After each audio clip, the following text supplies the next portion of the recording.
Welcome to Study Faith with AI, where we use the power of AI to help you explore the Church of Jesus Christ of Latter-day Saints.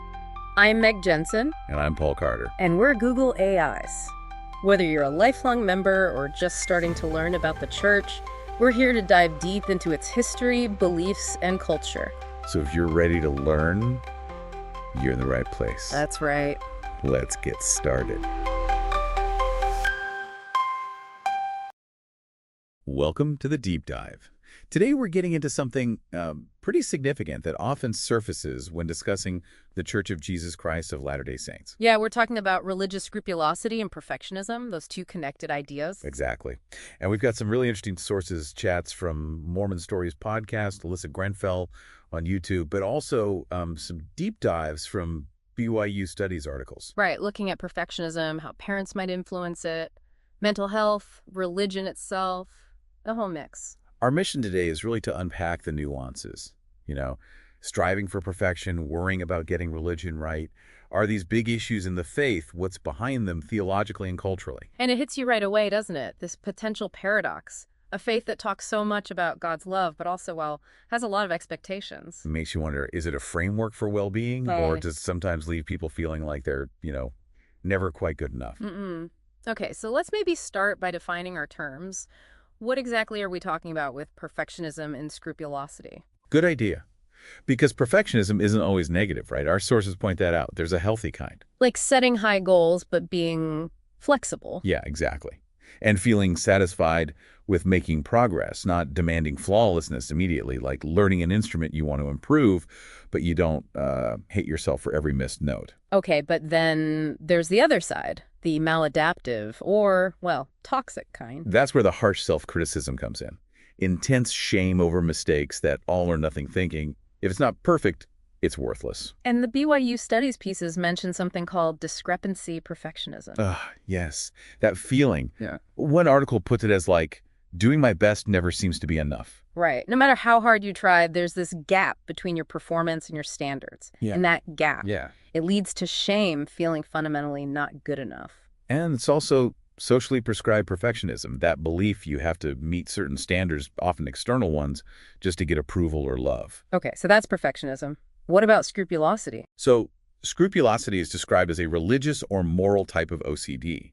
It's this excessive concern, almost an obsession, with sinning or not being morally correct. Like the example of Henry in one of the articles. Exactly. A fleeting glance, maybe at someone's clothing, triggers intense distress, guilt, this overwhelming need for reassurance, constant confession sometimes, really debilitating.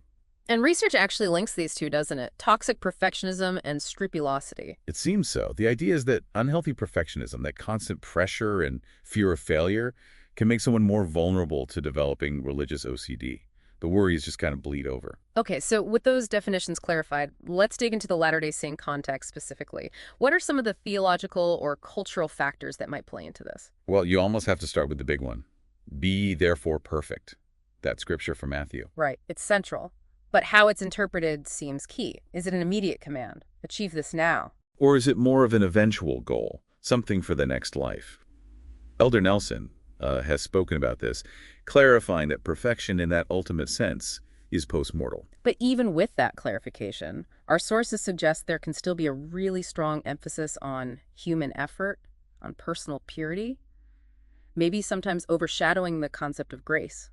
Compared to some other Christian faiths that heavily emphasize salvation by grace, yeah. There seems to be, historically perhaps, a stronger focus within the church on the works part, the striving. And that pressure can feel intense. There's that quote mentioned in one source from a past church president. Oh, right. Trying is not sufficient. Yeah. That sets the bar incredibly high, doesn't it? It could easily make someone feel like their genuine best efforts just aren't cutting it. Especially when perfection feels impossible anyway. And then you layer on ideas around the prosperity gospel, or at least the emphasis on blessings. The idea that righteousness might lead to tangible worldly success, like good finances, maybe even physical attractiveness. Exactly. And if that link is made, even subtly, it can create pressure to achieve those things as proof of God's favor. If you're struggling financially or physically, does that mean you're not righteous enough? It's a tricky line of thought. Which brings us to beauty and appearance. This came up quite a bit in the YouTube discussions we reviewed. Yeah, the idea that women have been encouraged by leaders to keep yourselves attractive. But there's a tension there, isn't there? Discouraging excessive cosmetic surgery, the tucking and nipping, yet also suggesting makeup to look charming. It's complex, and hearing anecdotes like breast augmentation sometimes being given as gifts to young women, well, that suggests a definite cultural emphasis. And the data seems to back that up. Higher rates of cosmetic surgery among Latter-day Saint women than the national average. Research even suggests that for women whose religion heavily influences their daily life, what they call high religious salience, there might be a stronger link to considering cosmetic surgery. Perhaps this belief that faith is tied to perfecting everything, including appearance. We even hear about appearance being a big factor in the dating culture at BYU.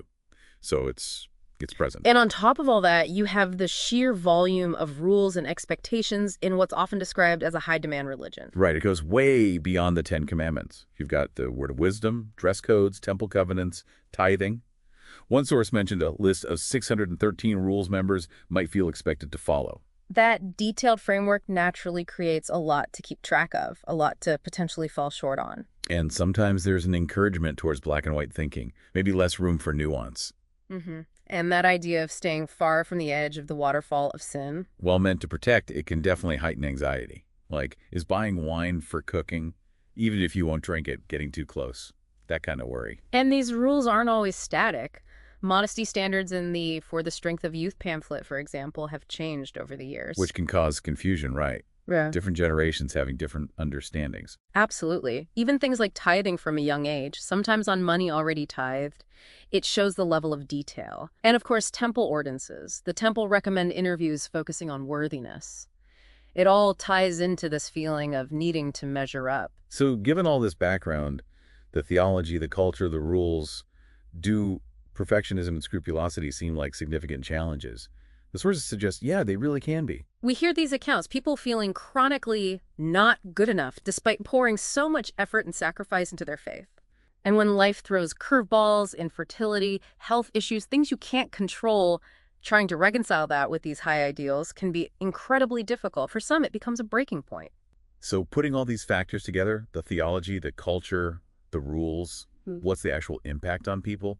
We have those personal stories. Mark Oslin's story on Mormon Stories was really powerful. He talked about giving up so much relationships, music, career ideas, trying to be the perfect member, but still feeling fundamentally not good enough. That must have been crushing. Yeah, it led to a breaking point, therapy, where this deep lack of self-worth really came out. And it affected his family, too. Definitely. He mentioned his wife's anxiety about things like shopping on Sunday, which felt like breaking a cultural norm, and the difficulty rebuilding trust when his beliefs started to shift, plus the huge loss of community when they stepped away. That community aspect is so central. Allie Christensen's story, also on Mormon Stories, gave another angle, didn't it? Yes, Allie described herself as like a high-performing, maybe semi-perfectionistic person growing up, checking all the boxes outwardly, but feeling disconnected inside. Even at BYU, having good spiritual experiences in choir, counseling helped her see she lacked self-compassion. She found some of the Mormon self-flagellation talk in church meetings really troubling. That feeling of constant critique again. And she talked about difficulties after marriage, too. Yeah, specifically around sexual expectations, feeling guilty for not just intuitively knowing what her husband needed and feeling like it was her job to keep him virtuous. She mentioned the lack of good sex education and how that pressure fell heavily on her. These stories really make it concrete, don't they? The personal cost of this pressure. Yeah. And if someone does step away from strict observance, there's that whole process of rebuilding identity, finding new community. It's a huge shift. The research also points to some correlations. Strong beliefs that you have to earn God's love through behaviors seem linked to more scrupulosity and distress. It's interesting, too, that Utah reports higher rates of perfectionism than other states. You can't help but wonder about the cultural influence there. And the mental health links are quite concerning. Perfectionism, especially that discrepancy kind of feeling you never measure up, is tied to anxiety, depression, low self-worth, even suicidal ideation. It's like a snowball effect, the sources say. Toxic perfectionism can actually worsen mental health outcomes. Right. While healthy religion can be protective against suicide, that benefit seems diminished or even reversed when toxic perfectionism takes hold within that religious context. There's even a term, religious perfectionism, linked to self-criticism and procrastination. It really underlines the danger of confusing worthiness with flawlessness.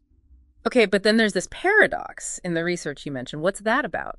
Yeah, it's interesting. W. Justin Dyer pointed out that the common idea that Latter-day Saints are just generally more perfectionistic than others, well, it didn't have a lot of solid comparative data behind it initially. And his early findings, supported by later work from Kawika Allen and Kenneth Wang, actually suggested that a lot of Latter-day Saints scored high on healthy perfectionism. Healthy perfectionism leading to better well-being in this group. That feels counterintuitive after everything we've discussed. It does seem that way, but Allen and Wang found that link healthy perfectionism correlating with higher well-being. However, they also confirmed that a minority did struggle with toxic perfectionism. Yeah. And crucially, they found that scrupulosity seemed to be the bridge between that toxic perfectionism and poor mental health outcomes like depression. Ah, okay. So the high standards themselves aren't inherently bad. It's when they become unattainable, linked with inadequacy and that intense religious anxiety. That's where the problems really emerge. Precisely. It's a crucial difference. It's not about ditching high ideals, but changing the relationship we have with them and with ourselves when we inevitably miss the mark. So what's the way forward? How do the sources suggest navigating this? A huge emphasis is placed on grace and self-compassion. Yeah, the core gospel teachings are clear, aren't they?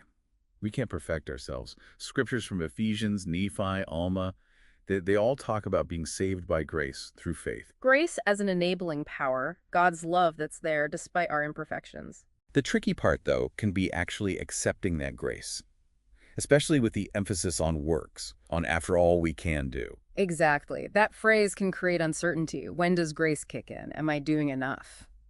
It can feel safer almost to just keep striving relentlessly for perfection. Which is where self-compassion comes in as a crucial antidote. Being kind to yourself, countering that harsh inner critic. One source called it the therapy of trust. Consciously handing over those fears to God, realizing self-perfection isn't solely your burden. And really grasping the difference. Perfection is this divine attribute, a future state. Perfectionism is that harsh, anxious drive to be perfectly lovable now. That essay, Love is a Law, Not a Reward, was really powerful on this. God's love isn't conditional on our performance. It's an unconditional principle, a commandment itself. Thinking of love as something earned.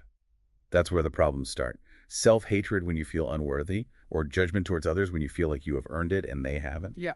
And we can't forget the role of parents. They can unintentionally model these perfectionistic tendencies, especially that discrepancy type. Right. And certain parenting styles, particularly those involving high psychological control, seem strongly linked to developing toxic perfectionism in kids. Plus, broader cultural trends, intense competition, meritocracy, even anxious parenting, they all feed into this pressure cooker, especially for young adults. So wrapping this up, it's definitely complex. Religious scrupulosity and perfectionism within the Latter-day Saint context. It's not simple. No, you've got these high theological standards intertwined with the doctrine of grace. You have cultural pressures, especially around appearance and achievement. You have a very structured system of rules. And all of this can impact well-being, both positively and negatively. So, key takeaways. For believers, maybe focusing on grace as truly empowering, accepting imperfection as part of the plan, practicing self-compassion. And remembering worthiness isn't flawlessness, it's honest effort. Shifting that view of love from a reward to a law. Yeah. And for non-believers looking in, understanding that high-demand faiths can have complex impacts. Recognizing the internal struggles someone might face with perfectionism rooted in their upbringing. Approaching with empathy, basically.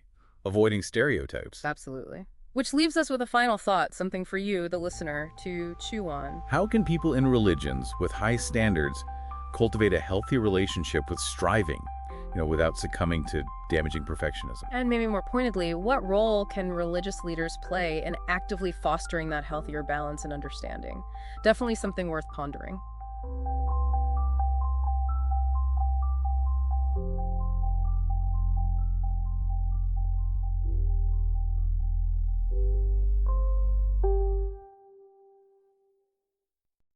If you find value in this exploration, please like, share, follow, and consider becoming a subscriber.